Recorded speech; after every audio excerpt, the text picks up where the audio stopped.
Good evening, everyone. Thanks a lot for staying with us. You're watching the Super Saturday Debate with me, Shivani Gupta. Now, India and Canada standoff refuses to die down. On a day when Justin Trudeau reiterated that Indian agents are involved in the killing of Khalistani sympathizer Nijjar on Canadian soil, India has taken another strong step. This is a message both to Canada and to K radicals. Now, days after designated terrorist Pannun issued threats to Hindus in Canada to leave, the National Investigation Agency has confiscated his properties in India. This is the first time properties of someone absconding and accused under Section 33(5) of the UAPA have been confiscated by the NIA, a significant departure from when properties used to be seized and could be contested in courts. Now, fringe organization Seeks for Justice operates in US, Canada, the UK. It has been declared unlawful by the Indian government. But despite this, they do get a free run to carry on their activities and even their hate campaigns against India, not just referendums on Khalistan in Canada. Khalistani sympathizers have been given a platform to carry out these anti-India activities for far too long. Now, India has put forth several extradition requests as well, mind you, but no action has been taken on any of those by any of these countries. Especially when we talk about Canada, is Justin Trudeau government turning a blind eye to blatant insult of a democratic sovereign nation like India, a friendly country just for domestic politics? Will Trudeau end the K denial now? We'll take that question to our guests in just a bit, but first up, let me break down how Pannun is facing greater heat in India. Finally, it is a much belated action, but finally it has happened. His property has been confiscated in both Amritsar and in Chandigarh. Pannun has been on the NIA's radar, mind you, since 2019 at least. He was declared a designated terrorist by the government in 2020. Now, the agency has also issued NBWs against Pannun in 2021. So, he's a wanted terrorist in India. Proclaimed offender in 2022 is another marker on him. The SFJ itself, the organization that he leads against India, is declared an unlawful association in 2019. Pannun has been on NIA's radar for quite some time, as I just mentioned. Let me also break down the charges that he faces. One is promoting terror acts and activities. This is all as per the NIA dossier, spreading fear and terror across the country. The third charge is misusing cyberspace to radicalize youth, instigating youths to undertake terrorist crimes, and a lot of these videos actually are very freely available on the internet. He has also challenged the sovereignty and integrity of India because, mind you, all of these activists fundamentally want to carve out a separate Khalistan, even though there is no ground movement in Punjab. They have threatened the Indian diplomats and government officials. There are videos and posters of the same that they release from time to time. He is also accused of now hurting or rather threatening Canadian Hindus, asking them to leave Canada. This is a video that he has released recently and actually after the charge made by Justin Trudeau against Canada. Now, government sources have also revealed to News 18 that extradition requests have been sent by the NIA. They're all pending with the Canadian authorities. The requests involve individuals accused of terrorism, murder and other related offences, but cooperation has not been forthcoming from the Canadian quarters. So let me break down that list. And it's a long one. In fact, out of a lot of the fugitives, majority of the fugitives that run away from India or have run away from India in the last few decades, majority of them have taken shelter in Canada. That just goes on to show the record of the country. But here are some individuals against whom extradition requests have been pending. Hardeep Singh Sandhu alias Landa. He's a Babbar Khalsa International member from Taran in Punjab. Also carries a reward of 15 lakh rupees. Remember, a lot of these lists are now doing back in circulation. They are being refurbished and more rewards are also being put on their heads after this latest standoff. Hardeep Singh Gill is alias Arsh Dalla, Landa's aide and based in Canada. They are linked to the Khalistani Tiger Force as well. He's also designated individual terrorist by the Ministry of Home Affairs. Let's also take a look at Lucky Khokar, who's the aide of Dalla's and resident of Bhatinda. He provided arms to Dalla's men in Punjab, weapons used to kill Paramjeet Singh in Punjab. Remember, a lot of these characters, the way they function is they fund their activities back in India, in Punjab, while sitting outside of the country, and actually they order hits against individuals in India. There's also, of course, Goldie Brar. This is a name that has been much in headlines recently. He allegedly works for Landa and is accused in the Dera followers' murder as well. Let's also take a look at, of course, Pannun, who's one of the big names that India has been chasing. He seeks for justice, but don't be fooled by that name. SFJ's United States-based chief. He has been booked by the NIA in December 2020 and has been asked for to be extradited. He roams very freely, mind you, and is seen from time to time, both in US and in Canada. There is Vadava Singh, who is the BKI chief, currently in Pakistan. He's been linked with radicals in UK, US, Canada, funds anti-India propaganda and militant activities in India. The most bizarre thing about the Khalistani movement is that actually none of it exists in India. Most of it is either in countries like UK, US, Canada, maybe some elements in Australia, and almost all in Pakistan. But let's also take a look at Ranjit Singh, alias Manpreet, who's said to be the chief of Khalistan Zindabad force and is involved in arms smuggling in Pakistan to India. Lakhbir Singh Rode, he's reportedly based in Pakistan. He's linked to terror attacks in India and involved in smuggling of drugs. Drugs, money, weapons, etc. Smuggling is one of the big ways they fund their terror activities in India as well. So the big question is that why are these extradition requests pending? And Canada, of all countries, should be the first non-India country to be aware of the threat that Khalistanis pose because of the Air India plane bombing more than 30 years ago. But instead, Canada is one of those countries that not only continues to shield these agents of Khalistan separatism, but actually is picking up a fight with India on their behalf. So is Canada going to end its K denial? That's the big question we'll take to our guests in just a bit.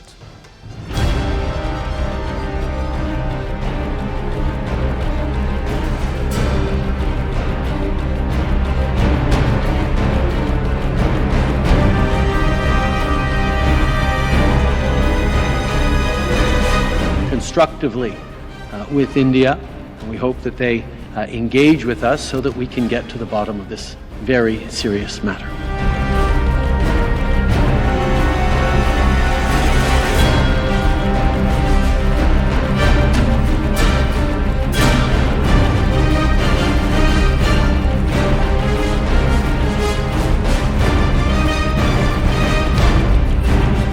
NIA द्वारा अब तक की गई जांच और गुरपतवंत सिंह पन्नू के खिलाफ दर्ज किए गए मामलों के बाद जो गुरपतवंत सिंह पन्नू की जमीन थी उसे अब जब्त कर लिया गया।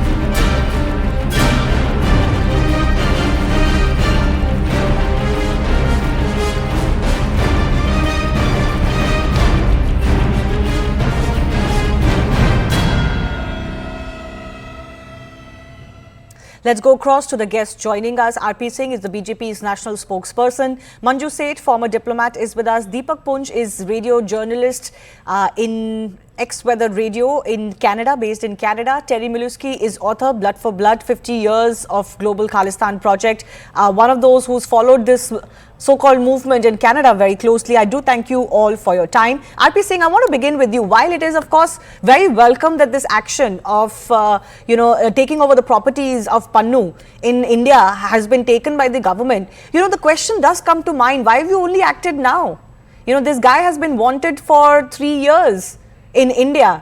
Officially, and of course we've known his activities before that as well. He ran away much earlier to Canada from India. Why is it that we haven't acted so far? Why did we need this back and forth with Canada to remind us of what our agencies can do? See, Shivani, the government has acted. I appreciate that it is little late, but since his activities are such where he's now threatening the Hindus who follow Shri Guru Granth Sahib, who go to Gurdwaras in Canada, he's threatening them also. He's saying, vacate Canada, you have no right to stay in Canada, and Canadian government is playing a blind eye toward the guy. I mean, shocking. Someone is threatening your citizens, openly threatening your citizens that you vacate, you leave Canada, and then that's why the action has been taken here now. And then I although accept that it's a little late, but yes, but the action has been taken now, and then gradually news will tighten. I mean, whatever is required, to fetch him to the India, that will be done by our government already. Dossiers have been given to all the required agencies in Canada and America and Europe also, and now rest will follow. No, But it's not only absolutely. Pannu. But more than what other countries are doing, not doing, I think the question is bigger internally. Have we done everything that we could have done against these elements?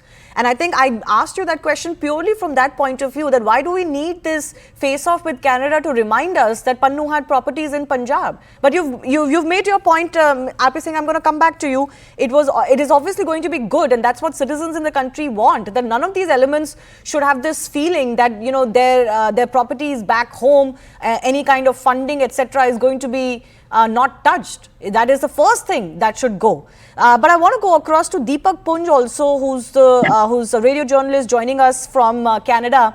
Deepak, the threats that have been made by the likes of Pannu are extremely serious. And while some of the leaders, political leaders in the establishment and in the opposition have mentioned that Hindus of Canada don't need to worry, and the agencies and the establishment is with them, it's coming a little too late, because Pannu is a character that has actually painted a target on the back of Indian diplomats, for example, quite openly for months now. So it's very late for the Canadian politicians to react and make these platitudes to the Hindu community now. They are always late, Shivani. Almost 25 MPs from Indian origin, Punjabi origin in Canadian Parliament. What they do is a tweet has been handed over to them, and they cut and paste on their Twitter handle. That's what they all do. So they are always late in these type of situations where India is involved. But if there is Khalistan involved or other aspects of anti-India, they are proactive on all those. One of those names is of Jagmeet Singh, isn't it? He is extremely seen as extremely pro-Khalistan secessionism, and he has made a two-line tweet about the fact that the man who made these threats against Hindus doesn't understand our culture and doesn't understand our values. Then why have you been, emboldening these characters? Is the question. Gurpratman Pannu is self-declared Sikh leader. A lot of organizations, they don't treat him as Sikh leader. They treat him as a patit, means the one who has unshorn, who does not have unshorn hair, who does not have turban on his head, and he's talking about all the issues regarding to Sikhs and Khalistan. And also, as Mr. Taimlowski is also there, he has written the book Khalistan, a project of Pakistan. And Mr. Pannu, he never mentioned, when he talked about Khalistan, he never mentioned about Lahore. He never mentioned about Punjab in Pakistan, that they want to have Khalistan in Pakistani Punjab as well. That makes his all his activities really hypocritic. Oh, absolutely. The entire Khalistani movement is a bit of a joke. One, because there is no support on ground in India, and secondly, they base it on Ranjit Singh's territory, his empire's territory, which most of it lies in present-day Pakistan, but they don't really fight for Khalistan in Pakistan. But I'll leave that aside. Terry Milewski, I want to come to you as well. Have Canadian politicians taken the threat that Pannu has been issuing, in this case particularly to Hindu Indo-Canadians, seriously enough? Do you think there's been condemnation enough? Well, this latest attack on Hindus suggesting they should leave the country, leave Canada, go back to India, this has been noticed. There's no doubt about it. Prominent Liberal MP has put it on Twitter. People are noticing, but this has been happening for years. I mean, one of the reasons, by the way, that people don't notice what Pannun has been doing over the years is that India doesn't want to look at it. I mean, I've written a couple of articles over the past couple of years which have been censored on receipt in India. So, we can't run that. I mean, stuff like that is really pretty bad. I mean, I've been talking about the videos of Pannun burning the Indian flag. Pannun's videos called I Am Dilawa, lionizing the suicide bomber who killed Chief Minister Bayant Singh in 1995, Chief Minister of Punjab. We've seen him urging Sikhs to seize Delhi airport on the anniversary of the Air India bombing, and so on. They've updated the I Am Dilawa video, for example, to show a portrait of the then Chief Minister, Captain Amarinder Singh, a portrait being shredded by machine gun fire. I mean, this is not light stuff. And I've several times written about it, only to have editors in India say, I don't think the government would let us run that. So you're not seeing it. You don't know about it. So it's not really a big surprise it's a surprise to people. And in Canada, this stuff isn't noticed. It's only in the backwaters of the internet that people are only now they're seeing it because of this latest fracas between So Trudeau and Modi. in that sense, this entire, action by Justin Trudeau of kind of trying to put India on the back foot when it came to Nijjar's killing, has it had the added benefit, an unintended benefit, that actually more Canadians today would be more aware of how dangerous these Khalistanis are? Yeah, very good point. Very good point. In fact, there was been some jumping for joy on the Khalistani side at the fact that as they see it, what Trudeau has done is validate their point of view. You see, the government now endorses our point of view that India is killing Khalistanis, and they regarded it initially as a triumph. And of course, the spotlight then turned on them, didn't it? Exactly. And so now there are people Nijjar's videos. Sorry to interrupt you, sir. There are Nijjar's videos of also glorifying violence against Indian politicians that are going viral now. Absolutely. So this man was no saint or a simple plumber, as Justin Trudeau may like to project. People are seeing on Twitter now the video that you're describing of Nijjar basically relishing the history of assassinations, and we killed Indira Gandhi and we killed General Vaidya, and there's a long list of killings that we take credit for. Good for them. And then he says, this is our legacy. It's not as though he disapproves of extraterritorial executions. In fact, it seems he's all in favor. And now we're waking up to this a little bit too late. I think you're right about that. But remember, it's a bit late on both ends, and the Indian side and the Canadian side. But it turned the spotlight on the Khalistanis. I don't think they're rejoicing quite as much today now that as they were doing 5 days ago. The spotlight is shedding some painful light on their activities. It will be very hard when a lot more of their activities and actions and words come out into the public domain for them to get any sympathy as some sort of activist, as some may try to project them. I do want to go across to Manju Seth as well. Ma'am, given the contours of what is playing out between India and Canada, the fact that Indian agencies are also acting against Pannun, who moves freely between US and Canada, back home in India.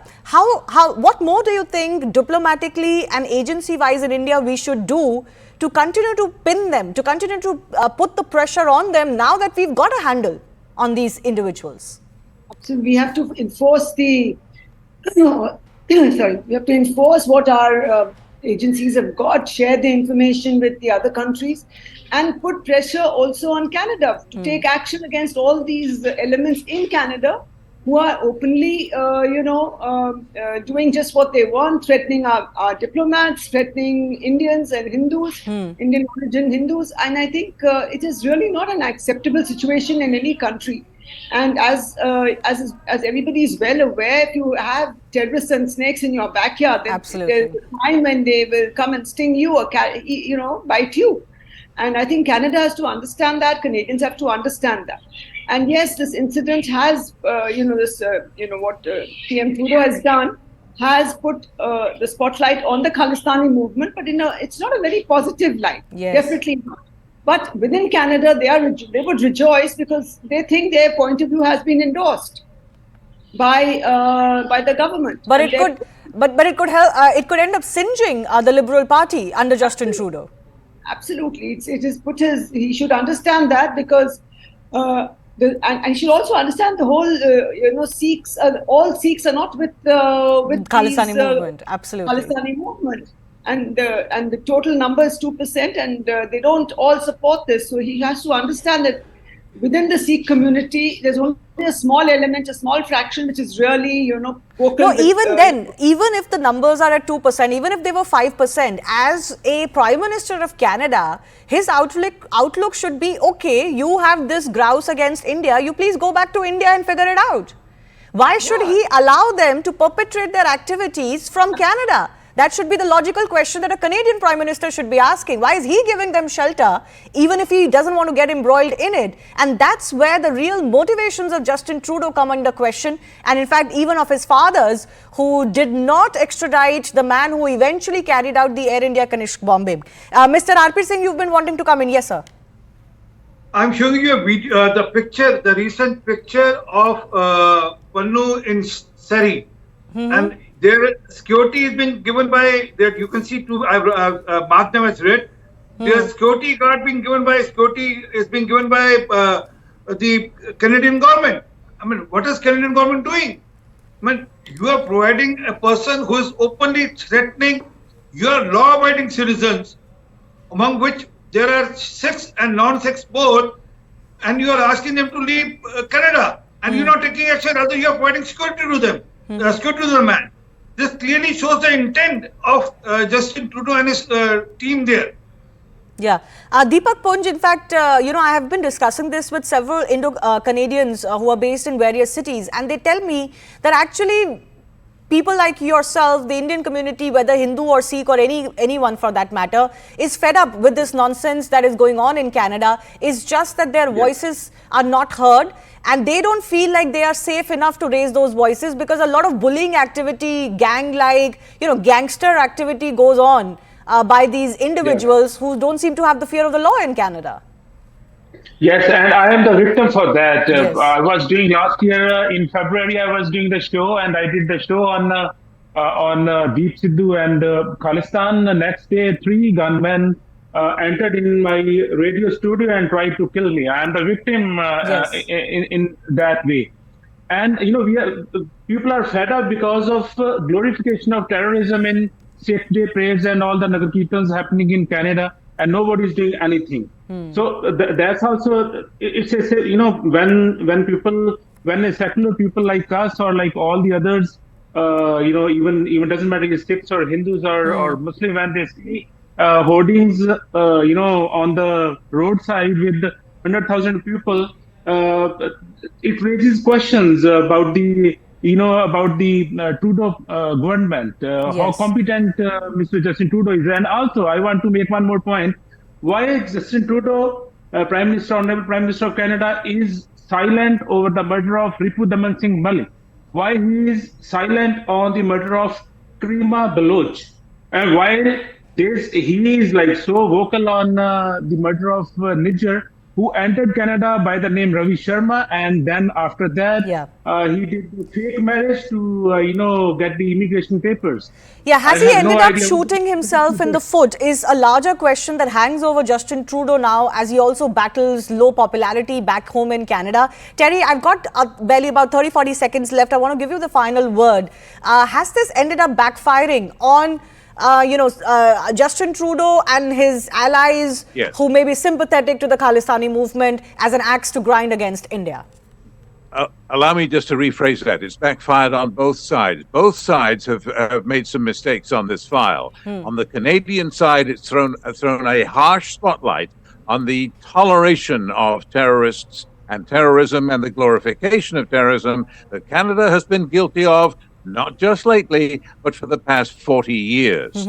But on the Indian side, they've let this happen without really helping Canada out much by presenting proper evidence. There have been cases where they like to have extradition on the basis of a piece of paper that says that this guy is not evidence that is acceptable in a Canadian court. They need to do a better job of saying, look, here are the videos that this guy is producing. Here are the crimes of which he is suspected. Here is the proof that we have. So it does meet the standard for Canadian law, so you can act against him. Both sides need to do a better job of waking up to what's been happening off camera, off screen. Now it's on the front. Now it's on the front pages, and now they're both going to have to act after they get over this hump.